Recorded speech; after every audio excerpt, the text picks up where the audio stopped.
ஐந்தரவு சுப்பிரமணியமும் ஆறறிவு அனோஜனும் சமூக ஊடக நீதவான்களும்.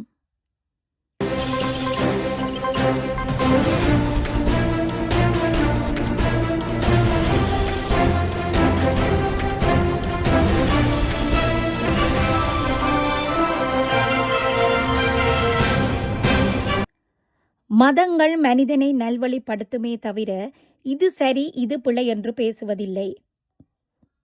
ஒரு மனிதன் பிறப்பால் தனது அடையாளத்துடன் அறிமுகமாகும் பொழுதே அவனது மதம் அவன் சார்ந்தவர்களால் அறிமுகமாக்கப்படுகிறது. வளரும் பொழுது தன் இனம் சார்ந்த, தன் மொழி சார்ந்த, தன் மதம் சார்ந்த கட்டுப்பாட்டுடன் வளர்கிறான். இதுதான் உண்மை, இதுதான் யதார்த்தம்.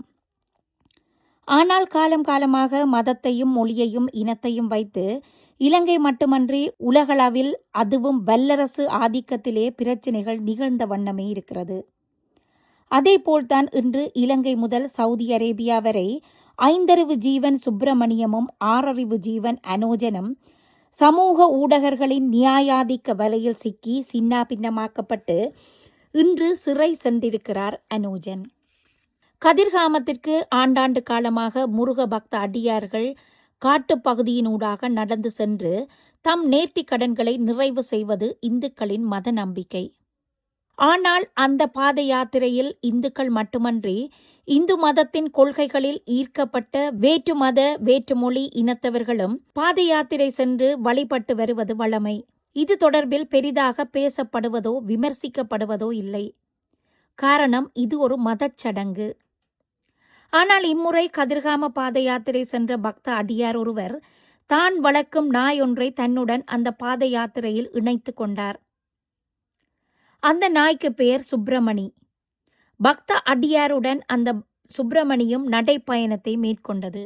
அவ்வாறு நடந்து செல்லும் பொழுது கல்முனையில் இளநீர் கடை வைத்திருந்த 21 வயது இளைஞனின் கடைக்கு அருகில் சென்ற சுப்பிரமணி என்ற நாயை கண்டதும் அந்த இளைஞன் அந்த நாயை காலால் தாக்கியுள்ளார். அதன் பின் பக்தர்கள் அவ்விடத்திற்கு வந்து சுப்பிரமணியை பற்றி கூறி இளைஞனுக்கு விடயத்தை தெளிவுபடுத்த முன்னமே சம்பவம் சமூக வலைத்தளத்தில் பகிரப்பட்டு விட்டது. இனி சமூக வலைத்தள நீதிவான்களுக்கு சுப்பிரமணியன் தான் அல்வா. தமக்கு தோன்றிய எதிர்மறையான எண்ணங்களையெல்லாம் அந்த பதிவில் போட்டு நாயை தாக்கியவர் கைது செய்யப்பட வேண்டும், அவனுக்கு அதிகபட்ச தண்டனை வழங்கப்பட வேண்டும், என் கையில் அவன் கிடைத்தால் நடப்பது என்ன என்று பலதரப்பட்ட விடயங்களை பதிவேற்றினார்கள். அவ்வாறான பதிவுக்கு கீழ் தன் முக அடையாளத்தை காட்டி தன் சொந்த பெயரில் அனோஜன் என்ற புலம்பெயர் தொழிலாளி இஸ்லாம் மதத்தை நிந்திக்கும் வகையிலான பதிவொன்றை போட்டுவிட்டு தன் வேலைக்கு போய்விட்டார். அனோஜன் மட்டக்களப்பு நட்பிட்டி முனையைச் சேர்ந்த ஒரு பட்டதாரி. தந்தை ஒரு விவசாயி. எதிர்வரும் மாதம் திருமணம் செய்வதற்காக முடிவு செய்யப்பட்ட ஒரு இளைஞன். சவுதி அரேபியாவில் கட்டட நிர்மாண தொழிலில் நல்ல சம்பளம் பெற்று வருவதுடன் நன்மதிப்புடைய ஒரு தொழிலாளி. அரபு நாடுகளில் பெரும்பாலும் தங்குமிடங்களிலும் வேலைத்தளங்களிலும் இணையதள வசதிகள் இருக்கும். போக்குவரத்தில் பாவிப்பதில்லை. இருந்தாலும் சுப்பிரமணி தாக்கப்பட்டதை பார்த்து ஒரு ஐந்தறிவு ஜீவனை காலால் தாக்கிவிட்டார்கள் என்ற ஆதங்கத்திலும் ஒருவனின் வெறிப்பூட்டல் பதிவை ஏற்றுக்கொள்ள முடியாத மனோநிலையிலும் ஆத்திரக்காரனுக்கு புத்தி மத்திமம் என்ற கோணத்தில் தனது பதிவை போட்டுவிட்டு 10 நிமிடத்தில் அதனை அழித்தது மட்டுமன்றி அதற்காக தனது சொந்த பெயருடன் தனது மன்னிப்பையும் கேட்டிருந்தார் அனோஜன். ஆனால் இலங்கையில் உள்ள அதிமேதாவிகள் 10 நிமிடத்திற்குள் அவரது கொமெண்டை ஸ்கிரீன்ஷாட் எடுத்து அதனை வைத்து இணைய வியாபாரம் செய்ய தொடங்கிவிட்டார்கள். இணைய வியாபாரம் சூடு பிடித்தது. எங்கிருந்தெல்லாம் இணைய முடியுமோ அங்கிருந்தெல்லாம் அவர்கள் ஒன்று கூடி அதனை அரபு மொழியில் மொழிபெயர்த்து அனோஜன் வேலை செய்யும் இடம், அவர் தங்கியுள்ள இடம், அவரது நண்பர்கள், அவருடன் முகப்புத்தகத்தில் நண்பர்களாக இருப்பவர்கள் எல்லோருக்கும் அனுப்பி வைத்தார்கள். அதன்பின் அனோஜன் வேலைத்தளத்தில் மனிதவள முகாமைத்துவ விசாரணைக்கு உட்படுத்தப்பட்டு தற்பொழுது சவுதி போலீசாரால் கைது செய்யப்பட்டு சிறையில் அடைக்கப்பட்டுள்ளார். சட்டங்களுக்கு அப்பால் தனியாக இஸ்லாமிய மதத்தை அடிப்படையாக கொண்டு வகுக்கப்பட்ட சரியா சட்டத்தை நடைமுறைப்படுத்தும் சவுதி அரேபியாவில் இருந்து கொண்டு இஸ்லாமியர்கள் தமது இறை தூதராக போற்றுகின்ற முகமது நபி அவர்களை கீழ்த்தரமாக முகநூலில் விமர்சித்த நிலையிலேயே அனோஜன் கைது செய்யப்பட்டிருக்கிறார். அனோஜனை பொறுத்தவரை அவர் செய்தது மிகப்பெரிய தவறு. இஸ்லாமியர்களை பொறுத்தவரை கொலை குற்றத்துக்கு ஈடான குற்றத்தையே அவர் செய்திருக்கிறார். சவுதி அரேபியர்கள் புனித பூமியாக கருதப்படும் மக்கா நகருக்கும் மதீனா நகருக்கும் முஸ்லிம்கள் அல்லாதோர் செல்ல முடியாது. இப்படியான நாட்டுக்கு வேலைக்கு சென்றவருக்கு இனி அவர்களின் ஷரியா சட்டத்தில் வழங்கப்படும் தீர்ப்பு என்னவாக இருக்கும் என்பது தெரியாது. அவர் பகிரங்க மன்னிப்பு கேட்ட பின்பு இலங்கையைச் சேர்ந்த இஸ்லாமிய இணையவழி போராளிகள் அவருக்கு மரண தண்டனை வழங்க வேண்டும் என்று அடம் பிடிக்கிறார்கள். பல இஸ்லாமிய பெருமக்கள் அவரை மன்னித்து விடுங்கள் என்று சொன்ன பொழுது கூட அதை ஏற்றுக்கொள்ள இணையவழி போராட்ட குழு தயாரில் இல்லை.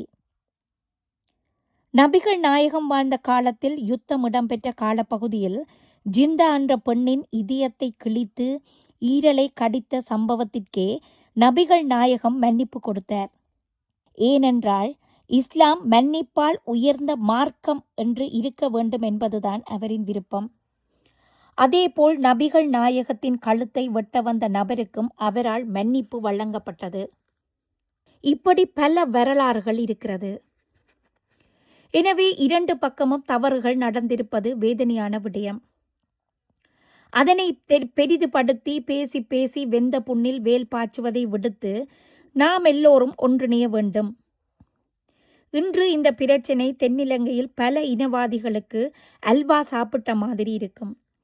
காரணம், நாயை தாக்கியது இஸ்லாமிய சகோதரன், அதனை படம் பிடித்து போட்டது கதிர்காம யாத்ரிகன். அதனை பார்த்துவிட்டு இஸ்லாமிய சகோதரர்கள் பதிவிடுகிறார்கள், இந்துக்களின் முழுமுதல் கடவுள் சிவனின் ஒரு பாகத்தை வெட்டித்தான் சிவலிங்கமாக வழிபடுகிறீர்கள் என்ற பதிவுக்கு பதிவுதான் அனோஜனின் பதிவு. இதில் இருவரிலும் பிழை இருக்கிறது. ஆனால் இந்துக்கள் பார்த்தும் பார்க்காமலும் சென்று விட்டார்கள். ஆனால் அனோஜன் அந்த பதிவுக்கு போட்ட பதில் இன்று சிறை வரை கொண்டு போய் அவரை நிற்பாட்டி இருக்கிறது. சட்டம் தன் கடமையை செய்யும் என்று பொறுத்திருக்க முடியாது. காரணம், அனோஜன் ஷரியா சட்டத்துக்கு மாட்டுப்பட்டு விட்டார். அவருக்கு எதிராக மொழிபெயர்க்கப்பட்ட வழக்கு எவ்வாறானது என்று யாருக்குமே தெரியாது. 2022ஆம் ஆண்டு ஒரே நாளில் 81 பேருக்கு மரண தண்டனை நிறைவேற்றப்பட்ட நாடு சவுதி அரேபியா. கடந்த 2025ஆம் ஆண்டு 356 பேருக்கு மரண தண்டனை வழங்கப்பட்டது.